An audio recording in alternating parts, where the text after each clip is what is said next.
Hello friends, very good evening. Welcome to current affair universe. मैं आपका अपना दोस्त सुरेंद्र पांडे लेकर हाजिर हुआ हूं 27 जुलाई 2020 के करंट अफेयर्स।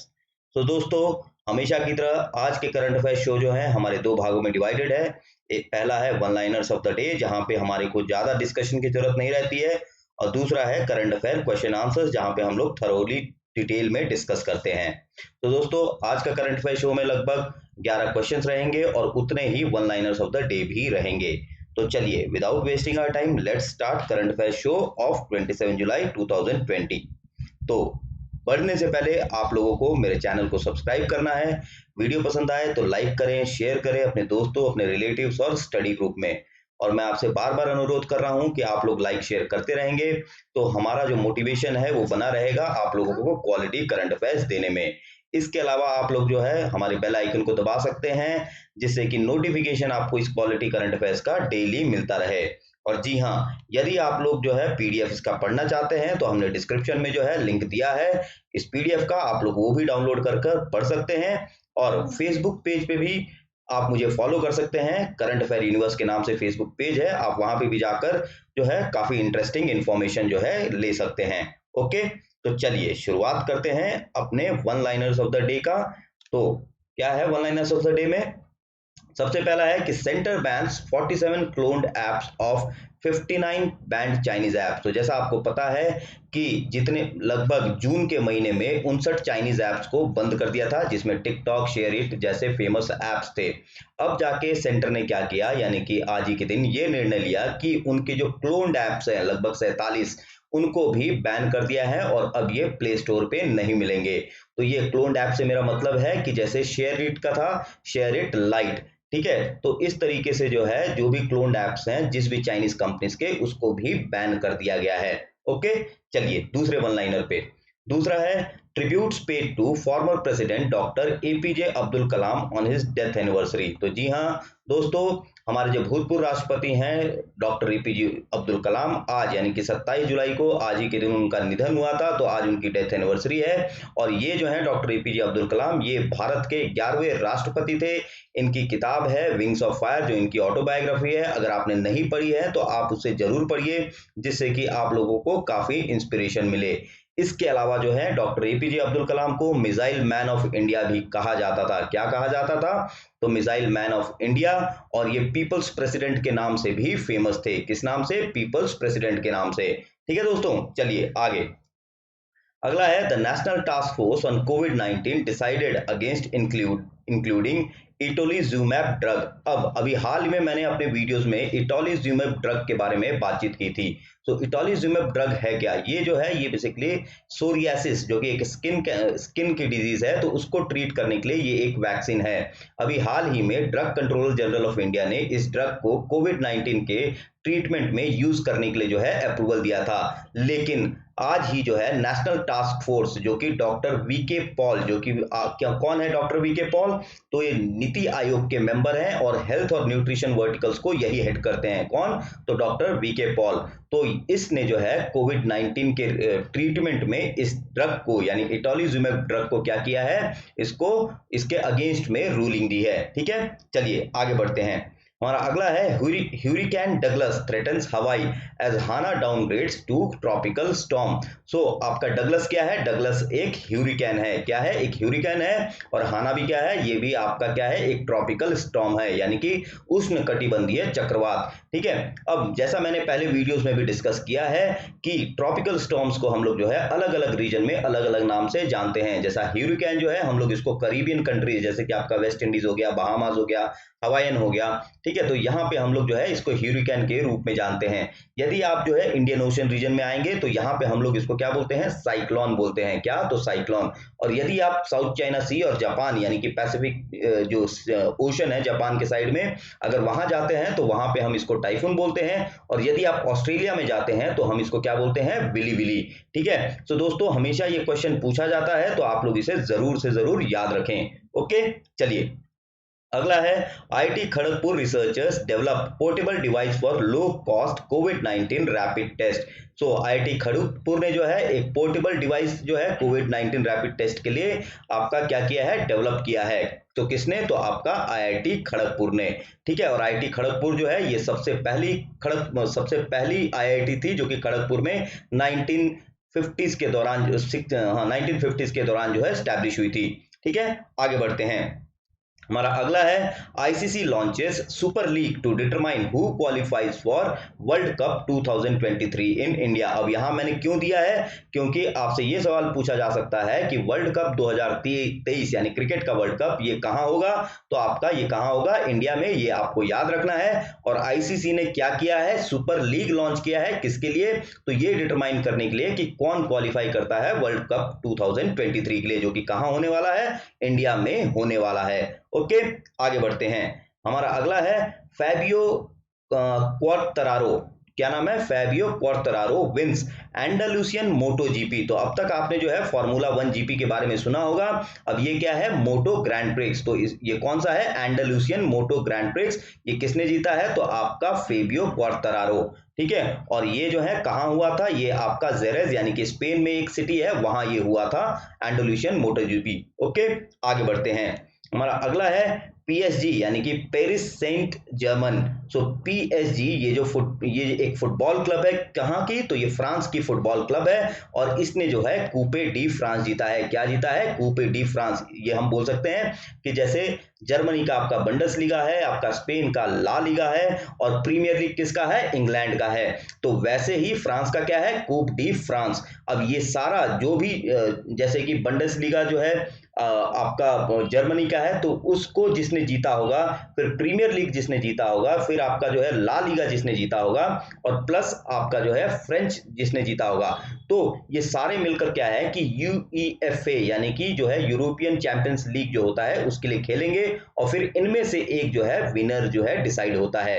ठीक है, और यूईएफए क्या है? अभी जो है अंडर प्रोग्रेस हैं। ठीक है, तो ये किसने जीता है? कूप डी फ्रांस। तो ये आपका जीता है पीएसजी, और पीएसजी का मतलब क्या है? Paris Saint Germain. ठीक है, ये फ्रांस की फुटबॉल क्लब है। ओके, आगे बढ़ते हैं। हमारा अगला है ex BCCI umpire Rajiv Risodkar translate laws of cricket into Hindi. अब ये मैंने दिया क्यों है? क्योंकि ऑब्वियसली जो लॉज ऑफ क्रिकेट हैं ये आपके इंग्लिश में ही उपलब्ध हैं। अब सवाल ये आ सकता है कि किसने जो है लॉज ऑफ क्रिकेट का हिंदी में अनुवाद किया है? तो ये है आपके राजीव रिसोडकर। कौन है? तो राजीव रिसोडकर। ओके, आगे बढ़ते हैं। आगे है Haryana to host 4th edition of Khelo India youth games. So Khelo India youth games जो कि 2018 में शुरू हुआ था, तो उसका 4th एडिशन जो है कब होगा? तो 2021 में यूथ ओलंपिक गेम्स के बाद। कब? तो यूथ ओलंपिक गेम्स के बाद। तो ये 4th एडिशन जो है कौन होस्ट कर रहा है? तो आपका हरियाणा स्टेट जो है ये होस्ट कर रहा है, जो कि 2019 और 2020 में दूसरे पायदान पे रहा था और 2018 में जो है ये पहले पायदान पे रहा था खेलो इंडिया यूथ गेम्स में। और हरियाणा में ये कहां होगा स्पेसिफिकली?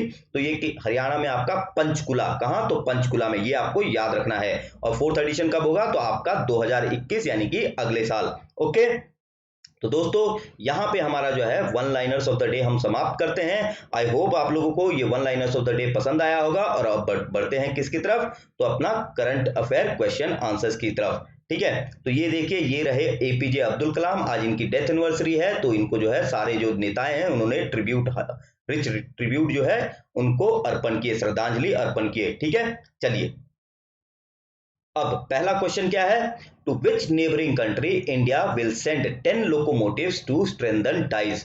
सो आपको क्या बताना है? आपके ऑप्शंस क्या हैं? ए है श्रीलंका, बी है भूटान, सी है अफगानिस्तान और डी है आपका बांग्लादेश। तो आइए इसका हिंदी में क्वेश्चन का हम रूप देखते हैं क्या है। तो भारत आपसी संबंध मजबूत करने के लिए किस पड़ोसी देश को 10 लोकोमोटिव्स भेजेगा? तो क्या क्या ऑप्शन है? ए श्रीलंका, बी भूटान, सी अफगानिस्तान और D Bangladesh. So correct option क्या है? आपका करेक्ट ऑप्शन है डी बांग्लादेश। क्या है आपका? सो डी बांग्लादेश आपका करेक्ट ऑप्शन है। ठीक है, ये अब दोस्तों यहां पे ये तो हो गया कि आपका भारत जो है किसको? बांग्लादेश को 10 डीजल लोकोमोटिव्स भेजेगा। क्या करेगा? 10 डीजल लोकोमोटिव्स भेजेगा। ठीक है, तो आइए जरा इसके बारे में थोड़ी सी जानकारी ले लेते हैं। तो ये देखिए, so Bharat Bangladesh rail link, specially मैंने इस पे फोकस किया है। किसके ऊपर फोकस किया है? भारत बांग्लादेश रेल लिंक के ऊपर। तो पहली बार आपको बता दूं कि 26 जुलाई 2020 यानी कि कल जो है भारत की ओर से पहला first ever export container train जो है किसका? तो कॉनकॉर। कॉनकॉर मतलब क्या है आपका? कॉनकॉर जो है container corporation of India limited. क्या है? तो container corporation of India limited. तो इसने जो है बांग्लादेश में पहला जो है खेप एफएमसीजी गुड्स का कहां पहुंचाया? तो आपका पेट्रोपोल। कहां? तो पेट्रोपोल। ये आपको याद रखना है, पेट्रोपोल ये कहां है? आपका बांग्लादेश में है। और कहां से ये जो कॉनकोर का जो ये पहला जखीरा था ये कहां से गया? तो आपका मजेरहाट जो कहां है? कलकत्ता के पास में है। तो यहाँ पे कॉनकोर का टर्मिनल है। तो कहां से? मजेरहाट से पेट्रोपोल। क्या? तो भारत का पहला first ever export container train. ठीक है, कहां? तो बांग्लादेश। ये आपको याद रखना है। अब यहां पे बात उठती है कि क्या भारत और बांग्लादेश के बीच में कितने ऑपरेशनल रेल लिंक्स हैं? तो मैं आपको बता दूं तो भारत और बांग्लादेश के बीच में पहले तो आपका है पेट्रापोल बेनापोल, दूसरा है गेडे दर्शना, तीसरा है सिंहबाद रोहनपुर और चौथा है राधिकापुर बिरौल। ठीक है, और इसके अलावा जो है ये सारे किस लिए हैं? ये आपका सारा जो है ये आपके कंटेनर यानी कि आपका फ्राइट के लिए है। ठीक है, अब पैसेंजर ट्रेन कौन से हैं? तो आपका पैसेंजर ट्रेन है बंधन एक्सप्रेस जो कि कोलकाता से खुलना तक, और फिर आपका मैत्री एक्सप्रेस जो कि कोलकाता से ढाका तक चलती है। ठीक है, ये भी आपको याद रखना है। और कुल मिला के भारत जो है 17 रेलवे प्रोजेक्ट्स बना रहा है, जिसमें कुल राशि कितनी लगेगी? तो $2.44 बिलियन। कितनी लगेगी? $2.44 बिलियन। ठीक है दोस्तों, तो ये था आपका भारत बांग्लादेश रेल लिंक के बारे में। ये आपको डेफिनेटली याद रखना है। ये किसी भी यूपीएससी एग्जाम चाहे एसएससी एग्जाम में भी पूछा जा सकता है। ओके, अब एसएससी के पॉइंट ऑफ व्यू से कहूं तो केवल यहां पे जो है आपके लिए इंपॉर्टेंट क्या है? ये वाला इंफॉर्मेशन 26 जुलाई 2020 वाला। और यूपीएससी के हिसाब से करूं तो ये तीनों जो लास्ट के हैं ये सारे इंफॉर्मेशन इंपॉर्टेंट है। ठीक है, आगे बढ़ते हैं। दूसरा क्वेश्चन हमारा है कि which state government decided to form a 5 member committee to look into sexual harassment complaints at work places? तो ऑप्शंस क्या हैं? Your options are Haryana, Delhi, Punjab and Uttarakhand. अब इसका हिंदी रूप देखते हैं क्या है। किस राज्य सरकार ने कार्यस्थलों पर यौन उत्पीड़न की शिकायतों को देखने के लिए 5 सदस्यीय समिति बनाने का फैसला किया? तो आपके ऑप्शन है हरियाणा, दिल्ली, पंजाब और उत्तराखंड। तो करेक्ट ऑप्शन क्या है? करेक्ट ऑप्शन है आपका दिल्ली। क्या है? तो करेक्ट ऑप्शन बी है आपका दिल्ली। और ये अरविंद केजरीवाल की सरकार ने ये फैसला लिया है कि सेक्सुअल हरासमेंट जो वर्क प्लेसेस पे होता है उसको लेकर 5 जो है मेंबर समिति बनाए जाए, 5 सदस्यीय समिति बनाए जाए। ठीक है, आगे बढ़ते हैं। हमारा तीसरा क्वेश्चन है कि which operation was launched by Indian navy during Kargil war in 1999?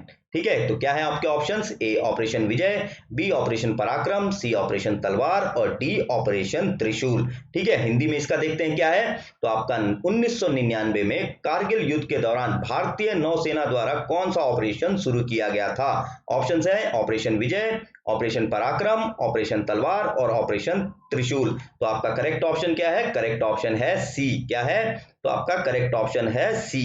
ठीक है, ऑपरेशन तलवार। ठीक है, अब यहां पे ऑपरेशन विजय के बारे में बाकी ऑप्शंस देख लेते हैं। तो ऑपरेशन विजय जो है ये आपका जो कारगिल में जो ऑपरेशन चलाया गया था इंडियन आर्मी द्वारा, तो इसको हम लोग बोलते हैं ऑपरेशन विजय। और ऑपरेशन तलवार किसके द्वारा था? ये आपका इंडियन नेवी के द्वारा। ऑपरेशन पराक्रम जो है ये 2001 में जब 13 दिसंबर 2001 को पार्लियामेंट पे अटैक हुआ था, उसके बाद जो है पाकिस्तान और इंडिया की आर्मी जो है स्टैंड ऑफ पे आ गई थी बॉर्डर पे, तो इसको हम लोग बोलते हैं ऑपरेशन पराक्रम। ठीक है, अब लास्ट है आपका ऑपरेशन त्रिशूल। ऑपरेशन त्रिशूल जो है दोस्तों ये 1988 में इंडियन पीस कीपिंग फोर्स जो भारत ने श्रीलंका में भेजी थी एंटी टेररिज्म को खत्म करने के लिए। यानी एंटी टेररिज्म से मेरा मतलब क्या है कि टेररिज्म खत्म करने से तो आपका वहां की कौन सी टेररिस्ट फोर्सेस थी? तो आपकी लिट्टे।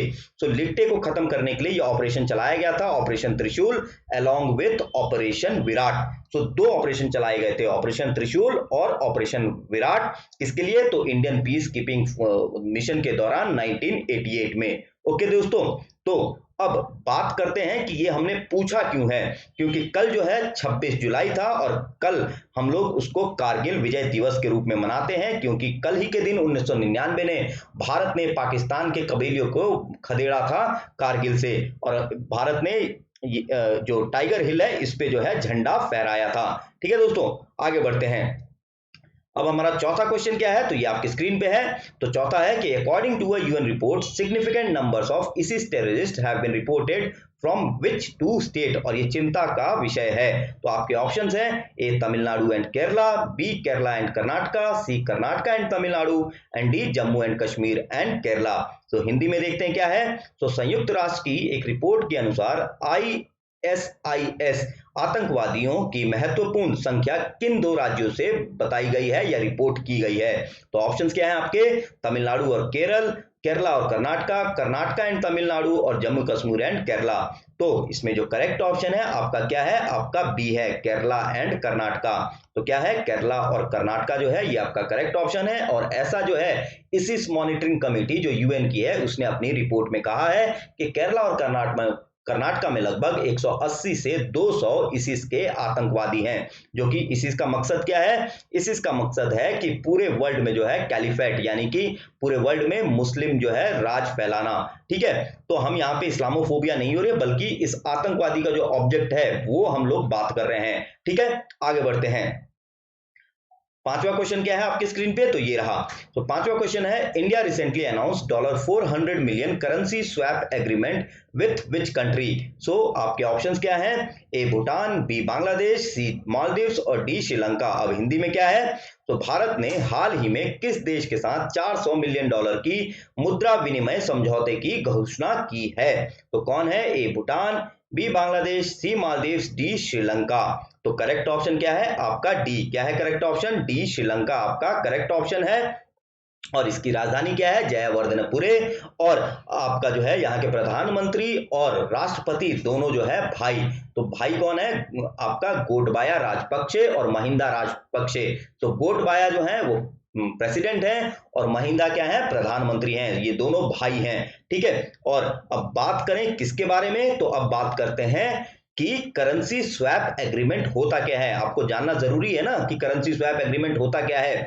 तो करेंसी स्वैप एग्रीमेंट दोस्तों होता क्या है कि ये दो देशों के बीच में एक क्या होता है, एक अरेंजमेंट होता है। क्या होता है इस अरेंजमेंट में कि दो देश जो है आपस में एग्री करते हैं कि आप जो है मुझे इतना पैसा दोगे। सपोज श्रीलंका ने भारत से कहा कि आप जो है मुझे 100 रुपए उधार दो। ठीक है, अब भारत क्या करेगा, आज के एक्सचेंज रेट के हिसाब से देखें कि 1 रुपए के हिसाब से अगर श्रीलंका की करेंसी 1.25 है, ठीक है, तो क्या होगा उस हिसाब से अगर भारत 100 रुपए देने को तैयार है तो श्रीलंका 125 रुपए देगा।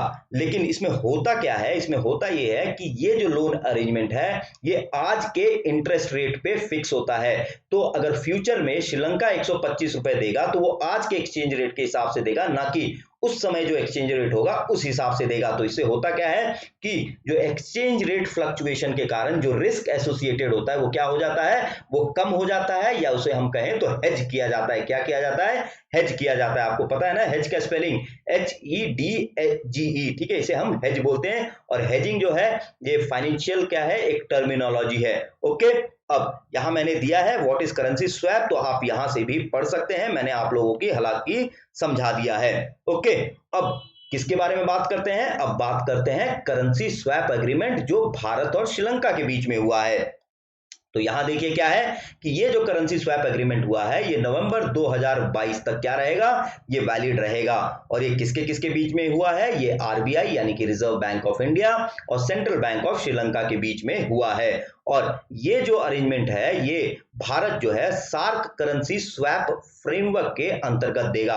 अब सार्क का मतलब क्या है, सार्क का मतलब है south Asia association of regional cooperation. और ये कह सकते हैं कि आपका एक क्या है, ये आपका एक आपका कस्टम यूनियन है सार्क। ठीक है, क्या है, एक रीजनल ब्लॉक है साउथ एशियन नेशंस का। ठीक है, अब इसमें कंट्रीज कितने हैं, तो इस सार्क में कुल मिलाकर 8 कंट्रीज हैं। कितने हैं, 8 कंट्रीज। तो यहां आप देख लीजिए कौन कौन से हैं, मालदीव है, नेपाल है, पाकिस्तान है, श्रीलंका है, अफगानिस्तान है, बांग्लादेश है, भूटान है, इंडिया है। और अब इसका सचिवालय कहां है सार्क का, तो सार्क का सचिवालय है काठमांडू में। कहां? तो काठमांडू, जो कि नेपाल की राजधानी है। ठीक है, और ये कब आया था? तो ये आपका 1985 में आया था। कब आया था? 1985 में। ठीक है दोस्तों, अब हम बात करते हैं किसके बारे में? तो अब हम बात करते हैं कि आरबीआई के अंदर जो करेंसी स्वैप अरेंजमेंट है सार्क मेंबर्स के लिए, वो कितने कॉर्पस का है और कब स्थापित हुआ था? तो वो जो है $2 बिलियन का कॉर्पस है, और नवंबर 2012 में जो है ये फैसिलिटी जो है क्या हुआ था? ये आपका ऑपरेशनल हो गया था ये फैसिलिटी। और इसका मकसद क्या है कि जो मेंबर स्टेट्स हैं, यानी जो ये 8 देश हैं, इनको short term foreign exchange liquidity requirement प्रदान करना। क्या करना? तो short term foreign exchange liquidity requirement को पूरा करना, ये RBI currency swap arrangement for SAARC members का मकसद है। ठीक है, अब है क्या कुल मिला के? तो कुल मिला के अगर इस पूरे परिदृश्य को देखें, जो भारत और श्रीलंका के बीच में $400 मिलियन का करेंसी स्वैप अरेंजमेंट हुआ है, इसको हम लोग जो है भारत और चाइना के बीच में जो है क्या बोलते हैं उसे, जो रिश्तों में पूरी खटास आई है, और जिस तरीके से चाइना जो है नेबरिंग कंट्रीज जो है इंडिया के, उनको इन्फ्लुएंस कर रहा है, तो भारत ने अब रियलाइज किया कि हमारे को जो है नेबरहुड फर्स्ट पॉलिसी पे अब फोकस करना चाहिए। और इसी के पूरे परिदृश्य में आप समझ सकते हैं कि क्यों जो है भारत अब बहुत ही एक्टिव लेवल पे बांग्लादेश को सपोर्ट कर रहा है फाइनेंशियली, प्लस आपका श्रीलंका को भी सपोर्ट कर रहा है, जिसने कि भारत से लगभग $1.1 बिलियन का जो है क्या मांगा है? मदद मांगा है कोविड से निपटने के लिए। ठीक है, तो आप इसको पूरे एक बड़े साउथ एशिया में जो स्ट्रैटेजिक गेम चेंज हो रहा है उस परिदृश्य से देख सकते हैं। ठीक है, चलिए आगे बढ़ते हैं। हमारा अगला क्वेश्चन, छठा क्वेश्चन है कि which country imposed a strict new limits on junk food advertising to check growing obesity problem? So क्या है आपके option? A USA, B Netherlands, C Japan और डी यूनाइटेड किंगडम। तो हिंदी में क्या है क्वेश्चन का मतलब? सो किस देश ने बढ़ते मोटापे की समस्या को रोकने के लिए जंक फूड के विज्ञापन पर प्रतिबंध लगाया है? आपके ऑप्शन है अमेरिका, नीदरलैंड्स, जापान और यूनाइटेड किंगडम। तो करेक्ट ऑप्शन है आपका कौन? तो यूनाइटेड किंगडम। क्या है? United kingdom. और इसके प्रधानमंत्री बोरिस जॉनसन ने ऐसा फैसला लिया है कि जो यूके में जो बढ़ती मोटापे का प्रॉब्लम है, आपको ये आंकड़े सुनकर बड़ी हैरानी होगी कि यूनाइटेड किंगडम के अंदर हर एक 3 में से एक आदमी मोटा है, यानी लगभग 2/3 पॉपुलेशन जो है वो मोटापे से ग्रस्त है। और कोरोना वायरस का जो है ये सबसे बड़ा जो है इसको जिम्मेदार माना जा रहा है। और इसी को लेकर जो जंक फूड के एडवर्टाइजमेंट्स हैं उस पे जो है नए लिमिटेशन जो है पुट किए गए हैं। अब इन नए लिमिटेशंस में है क्या कि अब जो भी जंक फूड का ऐड आएगा वो रात के 9 बजे के बाद ही प्रसारण किया जा सकेगा, पहला। दूसरा ये है कि बाय वन गेट वन जो फ्री का जो प्रमोशन है वो अब कहीं भी नहीं दिखाया जाएगा, ये भी इस न्यू लिमिट में निर्धारित किया गया है। ठीक है, अब जब बात आई है यूनाइटेड किंगडम की, तो यूनाइटेड किंगडम है क्या? हमने पहले भी डिस्कस किया है कि यूनाइटेड किंगडम एसेंशियली हम कहते किसे हैं। तो आप इस मैप के जरिए समझिए कि यूनाइटेड किंगडम जो है, जो आपको ग्रीन देख रहे हैं रीजन, स्कॉटलैंड, आपका इंग्लैंड, वेल्स और नॉर्दर्न आयरलैंड, इनको हम कुल मिला के क्या बोलते हैं? आपका क्या बोलते हैं? आपका यूनाइटेड किंगडम बोलते हैं। और आयरलैंड जो है एक डिफरेंट कंट्री है। और ये जो पूरा रीजन है इसको हम लोग बोलते हैं ब्रिटिश आइल। क्या बोलते हैं? ब्रिटिश आइल। और यहाँ पे आपका क्या है? यहाँ पे आपका इंग्लिश चैनल है। ठीक है, क्या है? तो आपका इंग्लिश चैनल। ठीक है दोस्तों, चलिए अब आगे बढ़ते हैं 7वें क्वेश्चन पे। तो क्या है आपका 7वां क्वेश्चन आपकी स्क्रीन पर?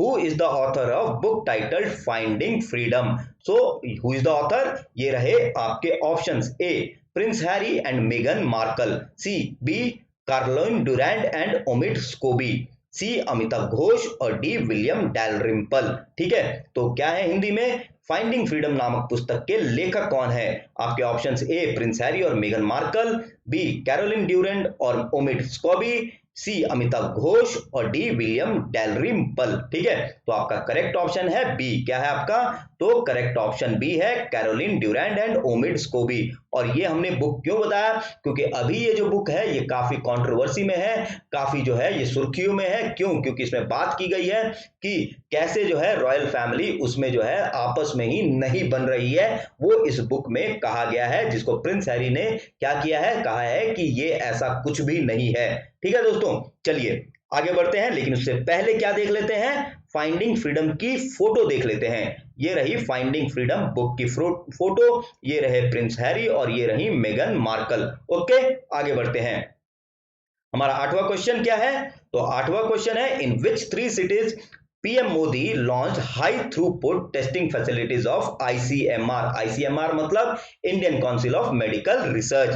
ठीक है, आपके ऑप्शन क्या है? ऑप्शन है नोएडा, मुंबई, कोलकाता, बी मुंबई, कोलकाता, दिल्ली, सी पटना, सूरत, कोलकाता और डी नोएडा, हैदराबाद एंड कोलकाता। हिंदी में देखते हैं क्या है क्वेश्चन। तो हिंदी में है, प्रधानमंत्री मोदी ने किन 3 शहरों में आईसीएमआर के उच्च थ्रूपुट परीक्षण सुविधाओं का शुभारंभ किया? तो ऑप्शन आपके हैं वही सेम है, ए नोएडा, मुंबई, कोलकाता, बी मुंबई, कोलकाता, दिल्ली, सी पटना, सूरत, कोलकाता और डी नोएडा, हैदराबाद और कोलकाता। तो करेक्ट ऑप्शन क्या है? करेक्ट ऑप्शन है आपका ए, यानी कि नोएडा, मुंबई और कोलकाता। तो यहाँ पे जो है ये आईसीएमआर के हाई थ्रूपुट टेस्टिंग फैसिलिटीज जो कि कोविड-19 का टेस्ट करेंगे, तो ये जो है आज प्रधानमंत्री नरेंद्र मोदी ने लॉन्च किया। हाई थ्रूपुट का मतलब क्या है कि काफी तेजी से यहाँ पे जो है टेस्टिंग का अरेंजमेंट होगा और कोविड-19 का जो है टेस्टिंग किया जाएगा। ठीक है, अब जब नोएडा, मुंबई और कोलकाता की बात हुई है तो ये स्पेसिफिकली कहां होगा? तो ये आईसीएमआर के 3 फैसिलिटीज हैं जहां ये टेस्ट होंगे, तो उसके बारे में देखते हैं। पहले तो ये देख लेते हैं, ये रहा आपका आईसीएमआर का लोगो और ये 1911 में आया था और इसके डायरेक्टर जनरल कौन है? डायरेक्टर जनरल आपके हैं बलराम भार्गव। ठीक है, आगे अब देखिए क्या है, the 3 high throughput testing facilities जो आईसीएमआर के इंस्टीट्यूशंस हैं वो कौन कौन से हैं? National institute of cancer prevention and research, कहां? तो नोएडा। ठीक है, दूसरा है national institute for research in reproductive health, कहां? तो मुंबई। और तीसरा national institute of cholera and enteric diseases, Kolkata में। अब दोस्तों ये तीनों क्यों जरूरी है? ये तीनों इसलिए जरूरी है क्योंकि कभी कभी मैच द फॉलोइंग में, यानी कि आपको मैच करने के क्वेश्चन में क्या होता है, पूछ लिया जाता है कि ये इंस्टीट्यूट किस शहर में है, तो आपको जो है ये पता होना चाहिए कि कौन सा इंस्टीट्यूट किस शहर में है। और मैं समझता हूं कि आने वाले दिनों में किसी भी एग्जाम में ये डेफिनेटली जो है, जो इंस्टीट्यूट्स और जो प्लेसेस का जो मैच द फॉलोइंग आएगा, ये डेफिनेटली किसी एक एग्जाम में रहेगा, तो इसलिए आपको जो है ये जानना बहुत ही जरूरी है। ओके, आगे बढ़ते हैं। तो हमारा अगला क्वेश्चन क्या है? तो ये रहा, what is the name of India's first solar powered ferry that recently won Gustave Trouvé award? तो ऑप्शन क्या है आपके? ए भारत, बी मौसम, सी आदित्य और डी अरिहंत। सो हिंदी में देख लेते हैं क्या है।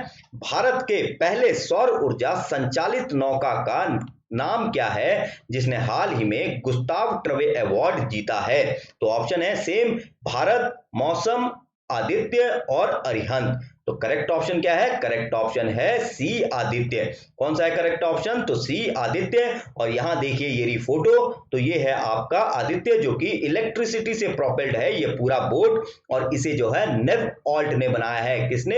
नेव ऑल्ट ने बनाया है। और ये विश्व की पहली ऐसी इलेक्ट्रिक फेरी है जिसे गुस्ताव ट्रूव अवार्ड से सम्मानित किया गया है। और गुस्तावे ट्रूव अवार्ड जो है ये 2020 में ही स्थापित किया गया है। कब? तो इसी साल इस अवार्ड की स्थापना हुई है। अब जब गुस्तावे ट्रूव अवार्ड की बात हुई है तो हमें गुस्तावे ट्रूव के बारे में भी जानना चाहिए कि ये गुस्तावे ट्रूव कौन थे और ये जो भारत का पहला सोलार पावर्ड फेरी है ये कहां ऑपरेट कर रहा है, इस बारे में भी हमको जानकारी होनी चाहिए दोस्तों कि नहीं? जरूर होनी चाहिए। तो देखिए ये रहे आपके डिस्क्रिप्शन में। ठीक है, आदित्य जो है ये पहली बार 2017 में जो है इसको जो है लॉन्च किया गया था और ये जो है केरला के वेम्बनाड बैक वाटर्स में क्या है ये आपका ऑपरेट कर रहा है और इसे डिजाइन किया है नेवॉल्ट ने। अब इसने जो है गुस्तावे ट्रूव अवार्ड किसमें जीता है? Excellence in electric boats and boating में। और इसको क्या कहा गया है? ये वर्ल्ड का बेस्ट इलेक्ट्रिक बोट है। क्या है? वर्ल्ड का बेस्ट इलेक्ट्रिक बोट है। ठीक है, अब गुस्तावे ट्रूव अवार्ड के बारे में देखते हैं। तो ये जो है इसी साल इसकी स्थापना हुई है और ये विश्व का इकलौता एक ऐसा अवार्ड है जो कि इंडिविजुअल्स और कंपनीज को जो है इलेक्ट्रिक बोट्स बनाने के लिए अवार्ड करता है या सम्मानित करता है। ठीक है, और इसकी स्थापना जो है इसी साल यानी दिस ईयर हुई है और ये जो है फ्रेंचमैन गुस्तेव त्रुवे के ऑनर में जो है इसको बनाया गया है, जो जिन्होंने की 1881 में, कब, तो 1881 में जो है विश्व का पहला आउटबोर्ड मोटर जो है बनाया था, जो कि आपका सीन रिवर में, जिसने की क्या, तो सीन रिवर में सेल किया था, और ये इलेक्ट्रिकली ड्रिवन था। कौन सा? वर्ल्ड्स फर्स्ट आउटबोर्ड मोटर किसने बनाया? तो आपका गुस्ताव ट्रूव। तो कब? 1881 में। और ये इंफॉर्मेशन आपको डेफिनेटली याद रखना है, भूलना नहीं है। ठीक है, आगे बढ़ते हैं। अब अगला क्वेश्चन क्या है? तो अगला क्वेश्चन है, what is the name of app developed to relay weather forecast for multiple towns of India? ठीक है, आपके ऑप्शन क्या है कि ए वेदर, बी मौसम, सी बारिश और डी माई रडार। तो हिंदी में पढ़ दूं, क्या है 10वां क्वेश्चन कि भारत के कई शहरों के लिए मौसम पूर्वानुमान को रिले करने के लिए विकसित ऐप का नाम क्या है? ए वेदर, बी मौसम, सी बारिश और डी माई रडार। सो करेक्ट ऑप्शन क्या है? करेक्ट ऑप्शन है आपका बी मौसम। क्या है? तो करेक्ट ऑप्शन बी है मौसम। और इसे जो है क्यों लॉन्च किया गया है? क्योंकि आज ही के दिन यानी 27 जुलाई को, ठीक है, 2006 में, तो 27 जुलाई 2006 को जो है मिनिस्ट्री ऑफ अर्थ साइंसेस की स्थापना की गई थी। किसकी? तो मिनिस्ट्री ऑफ अर्थ साइंसेस की स्थापना की गई थी। कब? तो 27 जुलाई 2006 को, यानी कि आज इनका जो है 14 साल इस मंत्रालय का हो गया, और उसी के उपलक्ष्य में जो है ये मौसम ऐप जो है लॉन्च किया गया, जो कि मौसम के बारे में जानकारी देगा। किस पे? तो मोबाइल पर। ठीक है दोस्तों, चलिए आगे बढ़ते हैं अपने लास्ट क्वेश्चन की ओर। तो हमारा लास्ट क्वेश्चन से पहले क्या है ये देखिए, ये रहा आपका मौसम ऐप के बारे में। सो इसे जॉइंटली डेवलप किसने किया है? इक्रिसैट के digital agriculture and youth team ने, और Indian Institute of Tropical metrology Pune ने, और इंडियन मीटियोरोलॉजिकल डिपार्टमेंट। सो इन तीनों ने मिलकर जो है इस मौसम ऐप को क्या किया है? डेवलप किया है। कौन कौन से हैं? इक्रिसैट जो कि हैदराबाद में बेस्ड है हेडक्वार्टर, तो उसका कौन सा? Digital agriculture and youth team. दूसरा Indian Institute of Tropical Meteorology जो पुणे में है, और इंडियन मीटियोरोलॉजिकल डिपार्टमेंट यानी कि भारतीय मौसम विभाग। ठीक है, इन तीनों ने मिलकर इस ऐप का जो है डेवलपमेंट किया है, और ये आपको याद रखना है। ओके, लास्ट क्वेश्चन हमारा कौन सा है देखते हैं। तो लास्ट क्वेश्चन है आपकी स्क्रीन पर 11वां question. So where will be the world's first electrified rail tunnel fit to run double stack containers built? ठीक है, ऑप्शन क्या है आपके? A Australia, B France, C China और डी इंडिया। तो हम देख लेते हैं क्या है हिंदी में ये। तो निर्मित डबल स्टेक कंटेनर चलाने के लिए दुनिया की पहली विद्युतीकृत रेल सुरंग कहां बनेगी? तो ऑप्शन है A Australia, B France, C China और डी इंडिया। तो इसका करेक्ट ऑप्शन है आपका डी इंडिया में जो है विश्व का पहला ऐसा टनल बनेगा जो कि इलेक्ट्रिफाइड होगा, और इसमें से जो है आपका डबल यानी कि डबल डेकर समझ लीजिए, आपका डबल डेकर कंटेनर ट्रेन जो है इसमें से गुजर सकेगा। क्या? तो डबल कंटेनर के ऊपर कंटेनर वाली जो ट्रेन है वो गुजर सकेगी इस टनल से। अब सवाल ये उठता है कि ये भारत में जो है कहां बनाया जाएगा? तो भारत में जो है ये आपका कहां बनाया जाएगा? तो ये आपका है हरियाणा में बनाया जाएगा। कहां बनाया जाएगा? तो आपका हरियाणा में बनाया जाएगा, और ये जो है टनल मेवात और गुड़गांव को जोड़ेगा। किसको जोड़ेगा? मेवात रीजन और गुड़गांव रीजन को जो है ये जोड़ेगा, और ये हरियाणा में बनाया जाएगा। और इसको बनाएगा कौन? तो इसको बनाएगा आपका dedicated freight corridor corporation of India limited, जो कि एक स्पेशल पर्पस व्हीकल है जो कि डेडिकेटेड फ्राइट कॉरिडोर का निर्माण कर रहा है। और ये डेडिकेटेड फ्राइट कॉरिडोर कब आया था? तो ये वर्ष 2006 में जो है इसकी स्थापना हुई थी, और ये जो है 2 फ्राइट कॉरिडोर्स बना रहा है कि जिससे कि जो माल की आवाजाही है वो पैसेंजर ट्रेन के कारण जो है कोई रुकावट पैदा न हो, और समय से जो कच्चा माल है वो सही जगह पे पहुंच जाए, और प्रोडक्शन और मैन्युफैक्चरिंग में कोई जो है बाधा उत्पन्न ना हो, और इंडिया जो है एक मैन्युफैक्चरिंग हब के रूप में डेवलप हो सके। तो ये जो है क्या है आपका? ये डेडिकेटेड फ्राइट कॉरिडोर का मकसद है। अब दोस्तों इसमें दो डेडिकेटेड फ्राइट कॉरिडोर्स हैं। तो पहला है आपका वेस्टर्न डेडिकेटेड फ्राइट कॉरिडोर और दूसरा है आपका ईस्टर्न डेडिकेटेड फ्राइट कॉरिडोर। तो आपका वेस्टर्न डेडिकेटेड फ्राइट कॉरिडोर जो है ये आपका कितना, तो 1340 किलोमीटर का है और ये जेएनपीटी मुंबई से आपका दिल्ली को जोड़ेगा। अब दिल्ली से भी आगे इसको थोड़ा बढ़ाकर कर दिया है, तो वो कहां तक जाएगा, ये आपका दादरी तक जाएगा। कहां, तो दादरी आपका यूपी में जो है वहां जाकर ये खत्म होगा और इसकी जो कुल लेंथ है 1340 नहीं, कितनी है, तो 1438 किलोमीटर।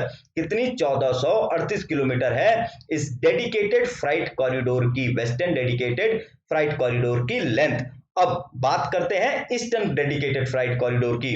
तो ये जो है ईस्टर्न डेडिकेटेड फ्राइट कॉरिडोर, ये आपका लुधियाना से, कहां से, लुधियाना जो कि पंजाब से है, लुधियाना से लेके वेस्ट बंगाल के डांकुनी को जो हावड़ा के पास में है उसको लिंक करेगा। कहां से, लुधियाना से लेकर आपका डांकुनी को लिंक करेगा। ठीक है, तो ये आपको याद रखना है और ये कितने का रहेगा, ये भी लगभग 1400 किलोमीटर का ईस्टर्न डेडिकेटेड फ्राइट कॉरिडोर होगा। ओके दोस्तों, तो ये थे आज के करंट अफेयर्स शो की प्रस्तुति। तो आप लोगों को 27 जुलाई 2020 का करंट अफेयर्स कैसा लगा, कैसे थे क्वेश्चंस, ये जरूर से जरूर हमारे कमेंट बॉक्स में बताइए। और जी हाँ, हमारा वीडियो जो है पसंद आया हो तो उसे लाइक करें, शेयर करें, जिससे कि जो हम मेहनत कर रहे हैं लगे कि ये सार्थक सिद्ध हो रहा है और हमारा टाइम वेस्ट नहीं हो रहा है। ठीक है दोस्तों, तो चलिए, हमारा वीडियो देखने के लिए बहुत बहुत धन्यवाद। अलविदा, शुभ रात्रि, गुड नाइट।